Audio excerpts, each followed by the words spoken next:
Very good afternoon to all of you my dear students. मैं फैज़ सिद्दीकी आप सभी का स्वागत करता हूं अपने YouTube channel learn English with Faiz sir में।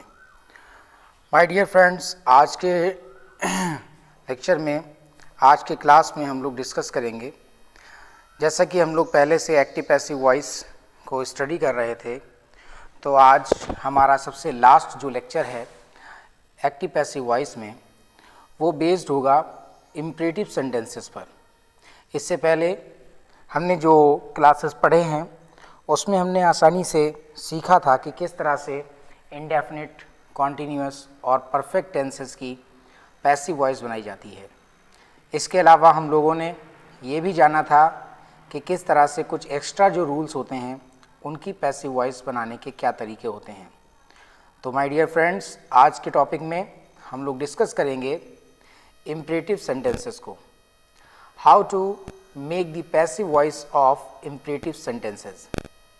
सबसे पहले इम्परेटिव सेंटेंसेस के बारे में जानेंगे कि आखिर इम्परेटिव सेंटेंसेस होते क्या हैं। तो माय डियर फ्रेंड्स, हम देखेंगे कि इम्परेटिव सेंटेंस क्या होते हैं। इनको हिंदी में कहते हैं आज्ञा सूचक वाक्य। जो भी सेंटेंस, जो वाक्य वर्ब की फर्स्ट फॉर्म से शुरू होते हैं और जिनमें कर्ता यू छिपा रहता है, अर्थात जिन वाक्यों में आज्ञा, प्रार्थना, सुझाव, सलाह इत्यादि प्रकट होते हैं, वे आज्ञा सूचक वाक्य कहलाते हैं। Means the sentences that start with the first form of the verb and the sentences that show order, request, suggestion और एडवाइस। तो इस तरह के सेंटेंसेस हमारे इम्परेटिव सेंटेंसेस कहलाते हैं। एग्जाम्पल हम लोग देखेंगे, जैसे देखिए, ओपन द विंडो, खिड़की खोलो। खिड़की खोलो आदेश है और ओपन वर्ब की फर्स्ट फॉर्म है। कॉल दी सर्वेंट, नौकर को बुलाओ, ये भी आदेश है, कॉल फर्स्ट फॉर्म से स्टार्ट हो रहा है। ये जो भी इम्परेटिव सेंटेंसेस होते हैं, ध्यान रखना है उनकी जो बनावट होती है वो इस तरीके से होती है, वर्ब की फर्स्ट फॉर्म प्लस ऑब्जेक्ट, फिर उसके बाद कुछ भी एक्स्ट्रा हो सकता है। जैसे अगला सेंटेंस देखेंगे, टेक मेडिसिन इन टाइम, तो टेक वर्ब की फर्स्ट फॉर्म में, मेडिसिन ऑब्जेक्ट है और इन टाइम एक्स्ट्रा वर्ड्स है। टेक मेडिसिन इन टाइम, ये क्या है? ये सलाह है। हमेशा जो मेडिसिन वगैरह होती है उसकी सलाह दी जाती है। Do not insult the poor, आपको पता होना चाहिए कि जो इम्परेटिव सेंटेंसेस होते हैं वो डू नॉट से जो शुरू होते हैं उसमें मनाही और आज्ञा दोनों चीज़ें प्रकट होती हैं। देखेंगे, do not insult the poor, गरीबों का अपमान मत करो, तो ये ऑर्डर भी है और मनाही भी है। दूसरी चीज़, डू नॉट डू इट, ये मत करो, ये भी आदेश है और मनाही भी है। इसके अलावा ये सेंटेंस प्लीज़ से भी स्टार्ट होते हैं। प्लीज़ हेल्प मी, आप देख रहे हैं, प्लीज़ हेल्प द पुअर, कृपया गरीबों की मदद करिए। और ये जो सेंटेंस दिया गया है प्लीज़ हेल्प द पुअर, इसे हमें लिखना है, समझ लेना है सही से। ये सेंटेंस लिखा है, please do not help the poor, कृपया गरीबों की मदद ना करें, ये डू नॉट वाला है, यहाँ पे थोड़ा सा गलत लिख गया है। फिर ऐसे सेंटेंस लेट से भी शुरू होते हैं, let him take the tea, उसे चाय पीने दो। तो इस तरह से इसमें सुझाव प्रकट हो रहा है। लेट वाले वाक्यों में हमेशा सुझाव या प्रार्थना प्रकट होती है। तो जहाँ पर भी ये ऐसे सेंटेंसेस आएंगे हम समझ जाएंगे कि वो क्या हैं, वो हमारे इम्परेटिव सेंटेंसेस हैं। अब इस तरह के सेंटेंसेस की पैसिव वॉइस बनाते समय हम क्या करेंगे, कुछ रूल्स हैं, उन रूल्स को हम लोग फॉलो करेंगे और उनको देखते हैं। तो फ्रेंड्स, देखेंगे कि इम्परेटिव सेंटेंसेस जो होते हैं उनकी हम लोग जो पैसिव वॉइस बनाते हैं उसके क्या रूल्स रहते हैं, उसको समझने के लिए हमें देखना पड़ेगा। सबसे पहले हम देख रहे हैं 3 इसके रूल्स होते हैं इम्परेटिव की पैसिव वॉइस बनाने के। सबसे पहले लेट प्लस ऑब्जेक्ट, उसके बाद बी प्लस वर्ब की थर्ड फॉर्म, और अगर बाय यू लिखना चाहो तो लिखो, वरना ना लिखना चाहो तो आप नहीं लिख सकते हैं। तो लेट आएगा, ऑब्जेक्ट आएगा, बी आएगा, फिर वर्ब की थर्ड फॉर्म आएगी। तो इस तरीके से अगर हम पहला सेंटेंस देखेंगे, ओपन द विंडो, और इसको अगर हम लेट से बनाएंगे तो किस तरीके से बनेगा आप जानते हैं। लेट वाले वाक्यों में हम क्या करेंगे, लेट का यूज़ करेंगे। ऑब्जेक्ट क्या है, दी विंडो, फिर हम लिखेंगे दी विंडो। इसके बाद में बी का यूज़ होगा और ओपन की थर्ड फॉर्म हो जाएगी opened. Let the window B opened.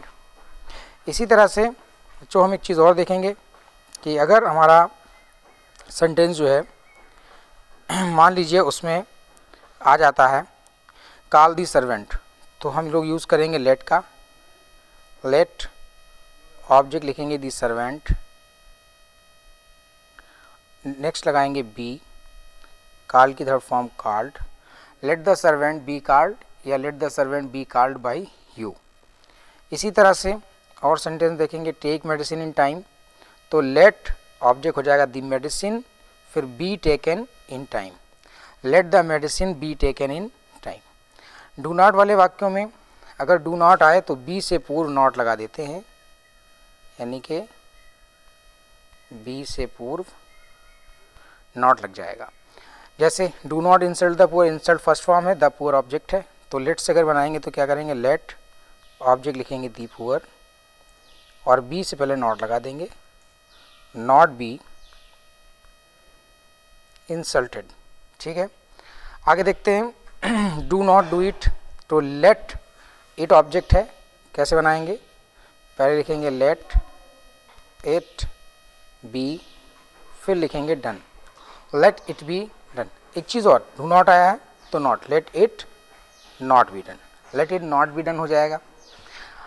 जब कोई सेंटेंस प्लीज़ से शुरू होता है तो उसे प्लीज़ लेट ये वाले सेंटेंस बनाने के, इनको हम तीसरे नियम से ही बनाएंगे, जो हमारा थर्ड रूल है, ध्यान रखना है इस चीज़ का हमें, ये हमारे रूल नंबर 3 से ही बनते हैं। तो अभी दूसरा नियम भी देखते हैं, फिर हम लोग तीसरे नियम की तरफ बढ़ेंगे। जो फर्स्ट 5 सेंटेंस है वो पहले दूसरे तीसरे तीनों नियमों से बन सकते हैं। दूसरा नियम क्या है, पहले ऑब्जेक्ट लिख दीजिए, फिर शुड बी लिखिए, अगर नॉट हो तो शुड नॉट बी, फिर वर्ब की थर्ड फॉर्म लिख दीजिए। जैसे ओपन द विंडो दिया गया है तो हम कैसे बनाएंगे, ऑब्जेक्ट पहले क्या लिखेंगे, द विंडो, फिर लगा दीजिए शुड बी और ओपन की third form opened, the window should be opened. दूसरा call the servant should be called. Take the medicine in time, तो क्या करेंगे, the medicine should be taken in time. Do not insult the poor should not be insulted. Do not do it, it should not be done. तो इस तरीके से हम इन sentences को बनाएंगे। तीसरा नियम देख लेते हैं। तीसरे नियम में 6, 7 और 8 नंबर सेंटेंसेस बनेंगे केवल तीसरे नियम से ही, और तीसरे नियम से सारे सेंटेंस भी बनाए जा सकते हैं। तीसरा नियम क्या है उसको देख लेते हैं। देखिए कि जब भी किसी वाक्य में, जब वाक्य यू आर का यूज़ करेंगे, यू आर आगे आज्ञा के प्रकट हो रही तो ऑर्डर्ड, सुझाव है तो सजेस्टेड, सलाह है तो एडवाइज्ड, प्रार्थना है तो रिक्वेस्टेड, +2 प्लस पूरा वाक्य लिख देते हैं। यानी कि अगर हमें कुछ भी समझ नहीं आ रहा है तो इस नियम की सहायता से हम लोग पैसिव वॉइस आसानी से बना सकते हैं। जैसे ओपन द विंडो दिया गया है तो हम जानते हैं सब आदेश प्रकट हो रहा है, तो इसमें क्या करेंगे, यू आर, देखिए यू आर लिखा, आदेश है तो क्या लिखेंगे, ऑर्डर्ड, आगे लगाएंगे to, you are ordered to, और आगे सेंटेंस लिख दीजिए open the window, you are ordered to open the window. ये हमारा सेंटेंस बन जाएगा। इसी तरह से अगर हमें दूसरा सेंटेंस बनाना हो, देखेंगे हम दूसरे सेंटेंस को, लिखा हुआ है कॉल दी सर्वेंट, तो हम क्या करेंगे, यू आर, आदेश है तो ऑर्डर्ड करेंगे, यू आर ऑर्डर्ड टू, और लिख देंगे कॉल दी सर्वेंट। इसी तरह से take the medicine in time, तो देखिए मेडिसिन की हमेशा सलाह दी जाती है, और सलाह दी गई है तो आप जानते हैं सलाह के लिए किसका यूज़ करते हैं, रिक्वेस्टेड का यूज़ किया जाता है, तो सॉरी एडवाइस का यूज़ किया जाता है। तो हम क्या करेंगे, you are advised to take medicine in time, पूरा उतार देंगे, take medicine in time. Do not say अगर शुरू होता है तो टू से पहले नॉट का यूज़ कर देते हैं। Do not insult the poor, तो आदेश भी है तो हम सीधे क्या करेंगे, यू आर ऑर्डर्ड, और टू से पहले नॉट, नॉट टू